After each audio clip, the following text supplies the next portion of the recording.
상가를 주택으로 용도 변경했을 때 네, 네, 그 이게 주택으로 보는지 상가로 보는지 판정 시점 네. 예전하고 달라졌어요. 예를 들어서 내가 계약할 때는 주택이었어. 주택으로 내가 계약을 했는데 잔금 청산할 때 용도 변경이 되어 상가 바꿔버렸어. 네, 그럼 그때는 예전에는 이게 주택이었거든요. 네, 근데 네. 지금은 주택 아니에요. 지금은 자, 양도일. 예, 양도일 기준으로 해버리니까 이게 그러니까 잔금일 기준으로 그렇죠. 물건을 음, 음, 판단한다는 음. 거죠. 예전에는 어떻게 됐냐면 주택을 예를 들어 주택을 내가 구입을 계약을 해가지고 중간에 건물을 헐어버리고 나중에 그냥 땅만 팔아도 그냥 주택의 양도로 봐줬거든요. 음. 계약의 시점으로. 근데 지금은 잔금일 현재로 가다 보니까 이게 엄청 이게 헷갈리지는 아, 거지. 그러면은 음, 멸시를 하고 토지로 음, 하면은 그러면 음. 그거는 토지로 근데 보는 이제 건가요? 그걸 특약을 그때 당시에 계약 시점에 이건 주택을 양도인과 양수인이 협의하에 건물을 멸실한다는 조건이 있으면 그때는 주택으로 봐줘요. 아, 그런데 조건이 네, 없으면 그냥 일반 땅으로 봐버리는 거죠. 네. 네. 아, 그래서 이제 상당히 이게 까다로운 게 이 장기보유 특별공제에서 적용이 2023년에 법이 개정이 됐었거든요. 2023년에 개정된 것을 2025년 1월 1일부터 새로 시행하는 게 하나 있어요. 음, 장기보유 특별공제 적용이. 아마 그거는 거의 중개사님들이 상담을 못 하실 건데. 그러게요.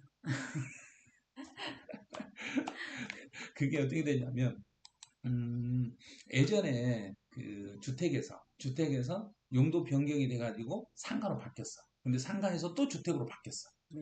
그럼 이제 보유 기간을 어떻게 잡냐 이거죠. 음, 근데 지금 마지막에 1세대 1주택이야. 이제 상가에서 주택으로 바뀌었는데 이게 이 사람이 1세대 1주택이었을 때 보유 기간을 어떻게 잡냐 이거죠.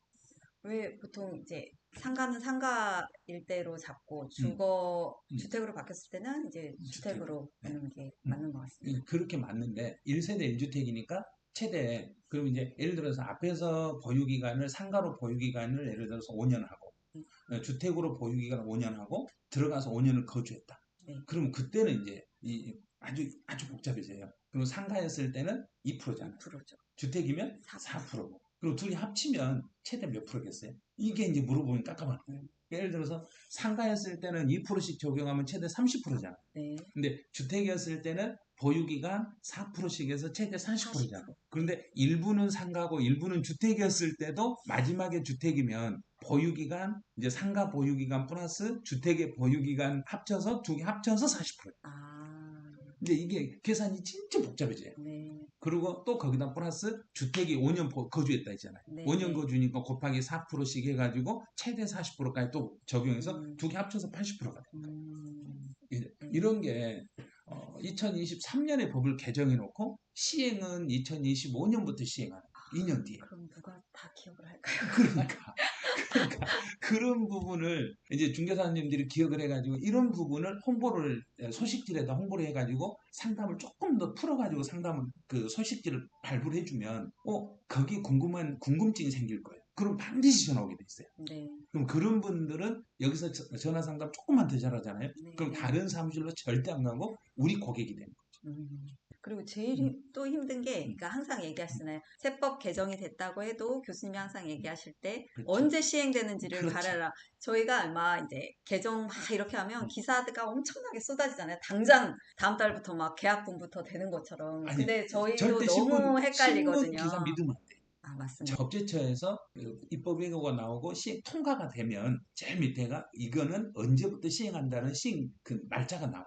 그 날짜부터 적용을 하셔야 돼요. 맞습니다. 음, 음, 음. 저희도 이제 그 기억이 정확히 나서 중개사들은 기사를 볼 때, 아, 이거 언제 시행되는 거지? 그렇죠. 이렇게 항상 생각하는 습관이 되어 있습니다. 그렇게 하시는 게 도움이 되세요. 네, 그런데 그러려면 이제 일반인들은 신문에 있는 그 언론의 방송에 나오는 거 그대로 믿어버리거든요. 네, 이제 맞습니다. 중개사님들은 정확하게 그 내용은 이런 거다 하고 딱 머릿속에 담고 있다가 상담할 수 있도록 해줘야 돼요. 아, 중개사가 할 게 그럼 참 많네요. 엄청 많아요. 그리고 이제 언제나 참 헷갈리는 네. 내용인데요. 저희가 이제 중개사 시험 보거나 실무 음, 이제 교육을 들을 때도 항상, 음, 어, 꼭 단골 질문 같은 건데, 음, 이제 근생을, 지금 저희도 실무를 하다 보면 근생을 임대할 때는 이제 주택으로 음. 이렇게 변경해서 사용하는 경우가 있는데, 이때 종부세는 대상이 되는지 안 되는지 되는지. 안 되는지 이제 주택으로 되는지 그때 아, 제 기억으로는 네, 이제 재산세가 네. 주택으로 나오냐 안 나오냐에 따라서 판단한다 뭐 이런 기억들이 나거든요.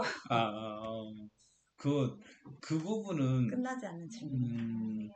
취득세에서, 네. 취득세에서 그 상가를 주택으로, 주택분 재산세가 나오면 그때부터 주택수에 들어간다.